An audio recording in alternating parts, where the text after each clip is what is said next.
आज हम पढ़ेंगे टेलीस्कोप के बारे में।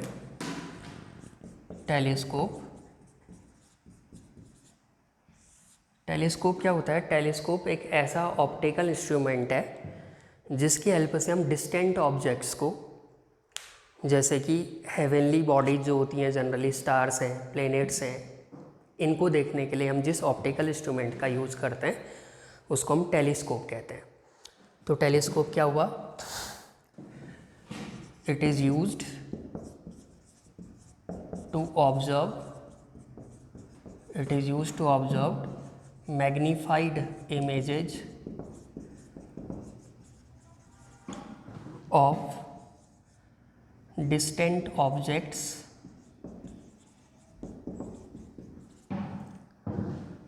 like stars, planets, etcetera. इसको हम कहते हैं टेलीस्कोप। टेलीस्कोप जनरली दो टाइप का होता है। एक होता है रिफ्रैक्टिंग टाइप टेलीस्कोप, और दूसरा होता है reflecting type telescope. Refracting type और एक रिफ्लेक्टिंग टाइप। सबसे पहले रिफ्रैक्टिंग टाइप जो टेलीस्कोप होता है, ये दो टाइप के होते हैं फर्दर। एक होता है एस्ट्रोनॉमिकल टेलीस्कोप, और दूसरा होता है टेरेस्ट्रियल टेलीस्कोप। ठीक, ये किसके पार्ट है? रिफ्रैक्टिंग टाइप के। एस्ट्रोनॉमिकल टेलीस्कोप का मतलब ऐसा टेलीस्कोप जिसका यूज हम क्या करते हैं? हेवनली बॉडीज़ को देखने के लिए करते हैं। स्टार्स, प्लैनेट्स को देखने के लिए हम जिस टेलीस्कोप का यूज़ करते हैं उसको हम एस्ट्रोनॉमिकल टेलीस्कोप कहते हैं, जिसका यूज हेवनली बॉडीज़ को देखने के लिए किया जाता है। टेरेस्ट्रियल टेलीस्कोप मतलब होता है ऐसा टेलीस्कोप जिसका यूज हम अर्थ में ही करते हैं। अर्थ में कोई डिस्टेंट ऑब्जेक्ट है, हमसे बहुत दूर है, अर्थ के सरफेस पर है, उसको देखने के लिए हम टेरेस्ट्रियल टेलीस्कोप का यूज़ करते हैं। अगर कोई बॉडी स्काई में है, हेवनली बॉडी है, तो उसको देखने के लिए एस्ट्रोनॉमिकल टेलीस्कोप का यूज होगा। और अगर कोई बॉडी अर्थ के ही सरफेस पर है लेकिन बहुत दूर है हमसे, तो उसको देखने के लिए हम टेरेस्ट्रियल टेलीस्कोप का यूज़ करते हैं। रिफ्लेक्टिंग टाइप टेलीस्कोप भी होते हैं। न्यूटन ने अपना रिफ्लेक्टिंग टाइप टेलीस्कोप बनाया, ये भी हमें पढ़ना है। तो इसमें एक तो आता है न्यूटन्स रिफ्लेक्टिंग टाइप टेलीस्कोप, और दूसरा होता है कैसीग्रेन रिफ्लेक्टिंग टाइप टेलीस्कोप। ये दो टाइप होते हैं, ये रिफ्लेक्टिंग टाइप टेलीस्कोप्स होते हैं। कौन कौन से? Newtonian reflecting type telescope and Cassegrainian reflecting type telescope. तो ये दो अलग से कैटेगरी है। तो टेलीस्कोप इतने पार्ट्स में डिवाइड होता है। तो अब हमें पढ़ना है इसकी मैग्नीफाइंग पावर, कैसे हम इसकी मैग्नीफाइंग पावर निकालते हैं। तो इसकी जो मैग्नीफाइंग पावर होती है टेलीस्कोप की, magnifying power M equal to होता है visual angle subtended by final image. Visual angle subtended by final image at eye, इसको लिखेंगे beta, upon visual angle subtended by object from infinity, इसको लिखेंगे alpha. Microscope में क्या होता है मैग्नीफाइंग पावर?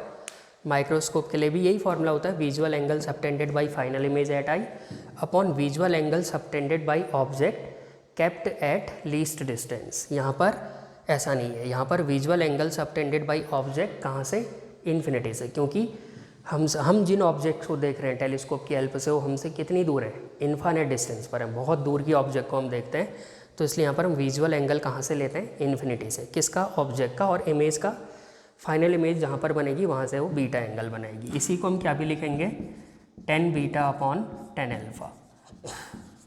तो ये हमारे पास मैग्नीफाइंग पावर का फॉर्मूला होता है। अब देखते हैं, सबसे पहले हम पढ़ते हैं refracting type telescope,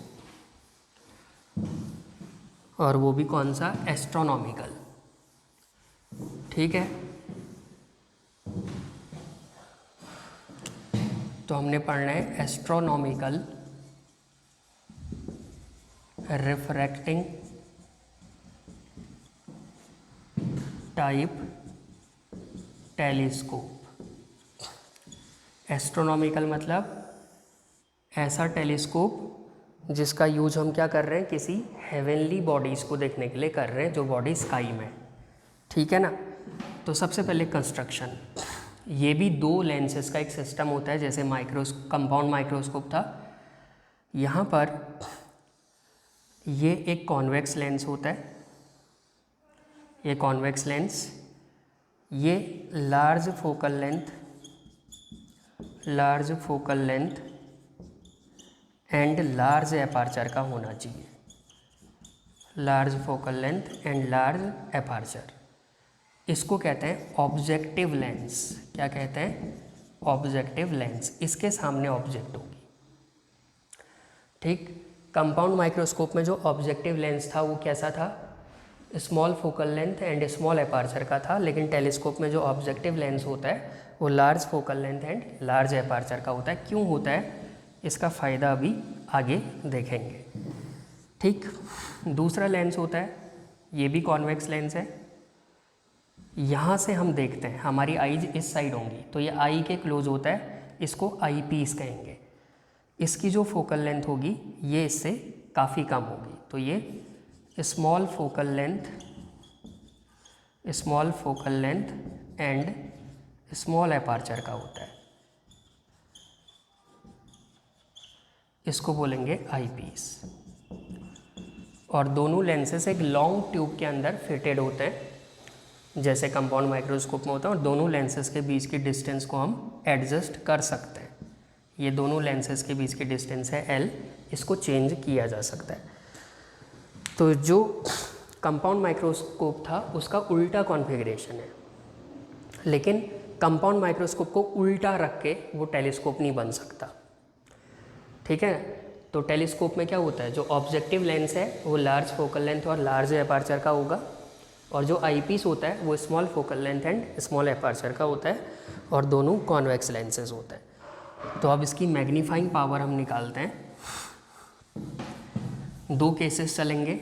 magnifying power जब लीस्ट डिस्टेंस पे इमेज बन रही हो, तो case first,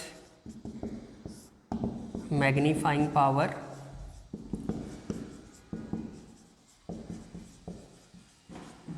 when final image is formed at least distance मतलब 25 सेंटीमीटर। तो जब ये astronomical telescope final image least distance पे बनाएगा तो उस समय पे इसकी मैग्नीफाइंग पावर निकालनी है। तो मान लेते हैं ये हमारे पास ऑब्जेक्टिव लेंस है, large focal length large aperture का, ये प्रिंसिपल एक्सिस है, और ये हमारे पास इसका ऑप्टिकल सेंटर है O, ये ऑब्जेक्टिव लेंस है। अब ऑब्जेक्ट कितनी दूर होगी, टेलीस्कोप का यूज़ क्या है, डिस्टेंट ऑब्जेक्ट की इमेज देखने के लिए। तो इस लेंस से ऑब्जेक्ट कितनी दूर होगी, तो इस लेंस से ऑब्जेक्ट काफ़ी डिस्टेंस पर है। कितनी डिस्टेंस पर, इनफाइनाइट डिस्टेंस।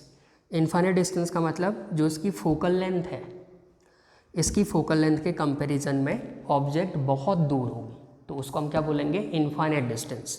तो ऑब्जेक्ट इन्फिनिटी पर है, ठीक है ना, तो वहाँ से इस ऑब्जेक्टिव लेंस पर रे जाएंगी।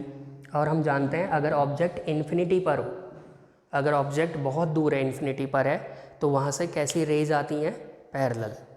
तो यहाँ पर इनफाइनाइट डिस्टेंस पर जो ऑब्जेक्ट है वहाँ से इस लेंस पर पैरेलल रेज टकराई। कितनी दूर से? Object is at infinity. दूर की ऑब्जेक्ट को हम देख रहे हैं, तो दूर से कैसी रेज इस पर आई? पैरेलल। तो ये पैरेलल रेज कहाँ पर मिलेंगी? फोकस पर। तो फोकस पर ये तब मिलती हैं जब ये प्रिंसिपल एक्सिस के भी पैरेलल हों। तो ये प्रिंसिपल एक्सिस के पैरेलल नहीं है, तो ये अभी कहाँ मिलेंगी? फोकल प्लेन पर। ठीक है ना। तो यहाँ से ये जो ऑप्टिकल सेंटर से रे गई, ये तो सीधे चली गई। मान लेते हैं यहाँ कहीं इसका फोकस था, तो यहाँ सब कन्वर्ज होनी है। तो ये रे ऐसे बेंड होके यहाँ चली जाएगी, ये रे यहाँ से बेंड होके ऐसे इधर चली गई। तो ये सारी रेज इस पॉइंट पर कहीं मिली है। ठीक है ना। तो यहाँ पर एक इमेज बनेगी इस ऑब्जेक्ट की, ए डैश बी डैश। ये हुआ फोकल प्लेन। इसके फोकल प्लेन में यहाँ से यहाँ तक की डिस्टेंस होगी FO। ये ऑब्जेक्टिव लेंस का फोकस होगा इस पॉइंट पर। ये डिस्टेंस क्या होगी? FO, ऑब्जेक्टिव लेंस का फोकस। अब हमारे पास यहाँ आई पीस भी है। Eye piece small focal length and small aperture का है। ठीक है ना। तो यहाँ आई पीस भी है, ये भी कॉन्वेक्स लेंस है। स्मॉल फोकल लेंथ और स्मॉल एपर्चर, ये कौन सा लेंस है? Eye piece. तो अब ये जो इमेज बनी है, जो किसने बनाई? ऑब्जेक्टिव लेंस ने। ये इमेज आई पीस के लिए कैसे बिहेव करेगी? ऑब्जेक्ट के जैसे। मान लेते हैं इसका ऑप्टिकल सेंटर है O डैश पर। फाइनल इमेज कहाँ चाहिए? लीस्ट डिस्टेंस पर। तो हम क्या करते हैं, हम दोनों लेंसेज के बीच की जो डिस्टेंस है L, इसको ऐसे एडजस्ट करेंगे कि ये जो इमेज बनी है A डैश B डैश, ये इमेज आई पीस के फोकस के अंदर आए। आई पीस के फोकस के अंदर। मान लेते हैं आई पीस का फोकस यहाँ कहीं था FE, तो आई पीस के फोकस के अंदर आनी चाहिए ये इमेज। तो ये इमेज आई पीस के लिए क्या होगी? ऑब्जेक्ट। तो ये बनेगा UE। UE मतलब object distance for eyepiece. Object कहाँ आनी चाहिए? आई पीस के फोकस के अंदर। आई पीस का फोकस मैंने मान लिया यहाँ पर है FE, तो ये इमेज आई पीस के फोकस के अंदर है। तो अब यहाँ से ये दोबारा इसकी इमेज बनाएगा। एक रे ऑप्टिकल सेंटर से ले जाओ, ये तो सीधे चली जाएगी।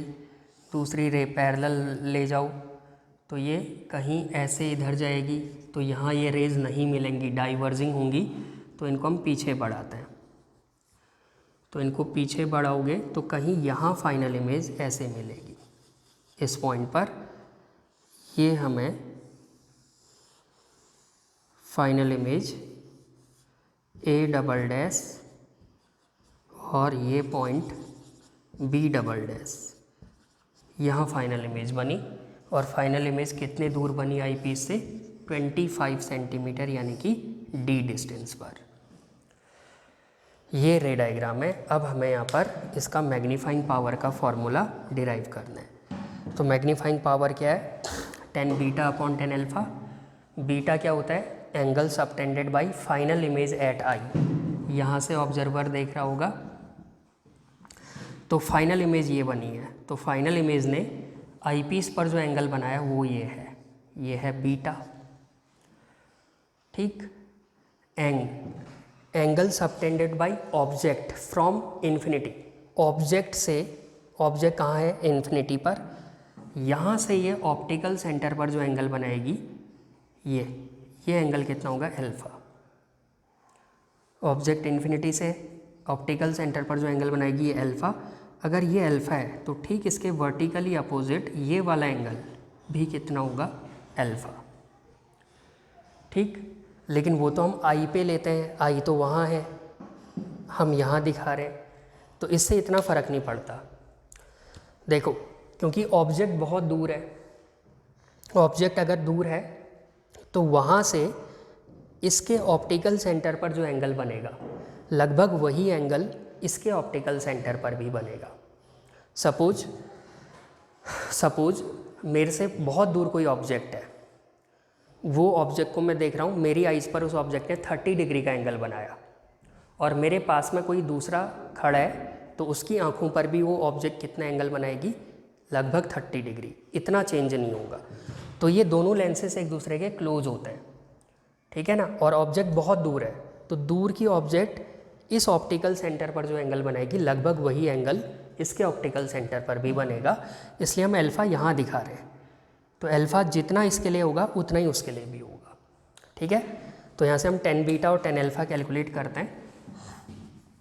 बीटा हमने कहाँ से लिया, बीटा क्या है, angle subtended bye final image, final image ने जो एंगल बनाया वो बीटा। अल्फ़ा क्या था, angle subtended by object from infinity, ये अल्फ़ा है, तो इसके ठीक वर्टिकली अपोजिट ये भी अल्फ़ा। तो 10 बीटा निकालने के लिए यहाँ पर ट्रायंगल दिख रहा है A dash B dash O dash, तो in triangle A dash B dash O dash 10 beta equal to perpendicular A dash B dash upon base O dash B dash कितना है यू ई, ओ डैश से B dash तक कितना है U ई, 10 beta आ गया।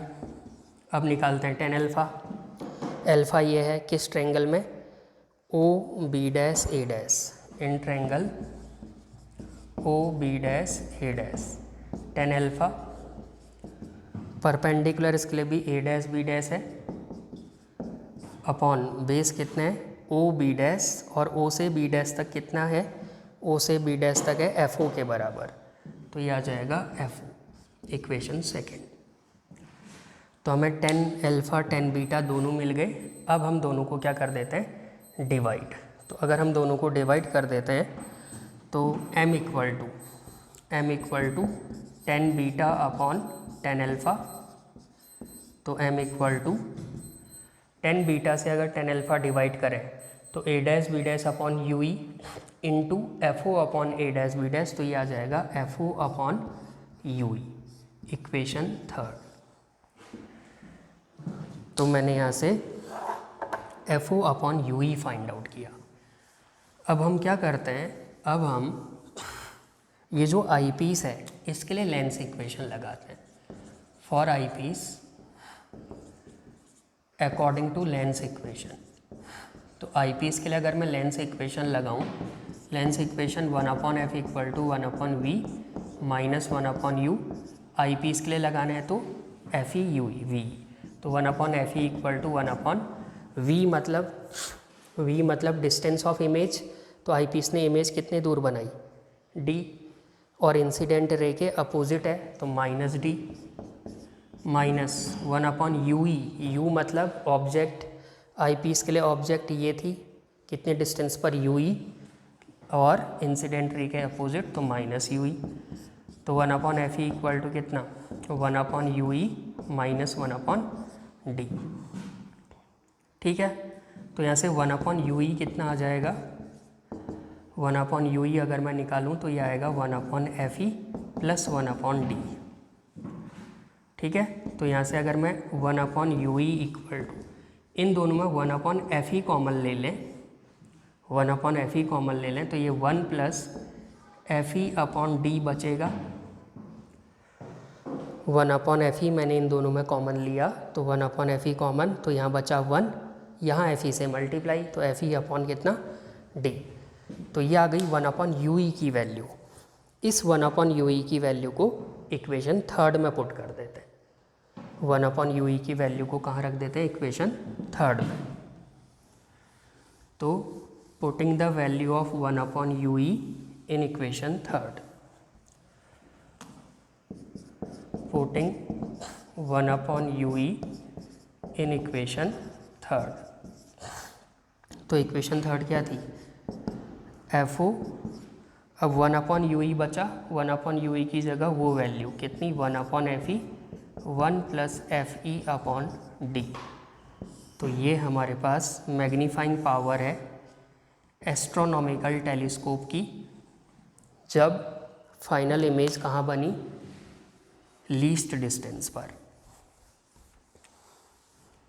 तो magnifying power कितनी आई, F O upon F E into 1 plus F E upon D, ये मैग्नीफाइंग पावर एस्ट्रोनॉमिकल टेलीस्कोप की जब फाइनल इमेज कहाँ बनती है 25 सेंटीमीटर पर। अब चलता है सेकंड केस, अब मैग्नीफाइंग पावर निकालनी है जब फाइनल इमेज इन्फिनिटी पर बनेगी। Magnifying power when final image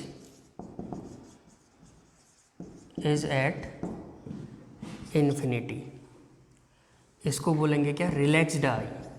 ये पहले हमने पढ़ा है, जब कोई इमेज फाइनल इमेज जब इनफाइनाइट पर होती है तो उसको देखना ज़्यादा आसान होता है, तो उस केस को क्या कहते हैं, रिलैक्स्ड आई, या इसको कहते हैं नॉर्मल एडजस्टमेंट। नॉर्मल एडजस्टमेंट कहा जाता है। ऐसे भी क्वेश्चन पूछा जाता है, हमसे ये भी कह सकते हैं कि find magnifying power of astronomical telescope in normal adjustment. तो नॉर्मल एडजस्टमेंट का मतलब भी यही होता है कि फाइनल इमेज कहाँ बन रही है, इन्फिनिटी पर, या किसी न्यूमेरिकल में लिखा होगा, हमें वैल्यूज़ दी होंगी, हमें बोला होगा find magnifying power in normal adjustment. तो इसका मतलब हमें समझना है नॉर्मल एडजस्टमेंट का मतलब क्या, फाइनल इमेज कहाँ बनती है, इन्फिनिटी पर। तो रे डायग्राम बनाते हैं। ये हमारे पास ऑब्जेक्टिव लेंस, ये प्रिंसिपल एक्सिस, ये ऑप्टिकल सेंटर। ऑब्जेक्ट कितनी दूर है, इन्फिनिटी पर, तो इन्फाइनाइट से कैसी रेज आएंगी, पैरेलल। ये सारी पैरेलल रेज हैं, कितनी दूर से आ रही हैं, infinite. Object is at infinity. तो ये सब फोकल प्लेन में मिलेंगी। ऑप्टिकल सेंटर से जाने वाली रे तो सीधे जाएगी, मान लेते हैं यहाँ कहीं इसका फोकस है, तो ये सबको यहाँ मिलना है। तो ये रे यहाँ से ऐसे चली गई और ये रे ऐसे चली गई, तो यहाँ पर एक इमेज बनी, ये ए डैश बी डैश। यहाँ से ये डिस्टेंस होगी एफ ओ, ये सब फोकस पे मिलने वाली होंगी ना, पैरेलल रेज है, तो ये डिस्टेंस एफ ओ।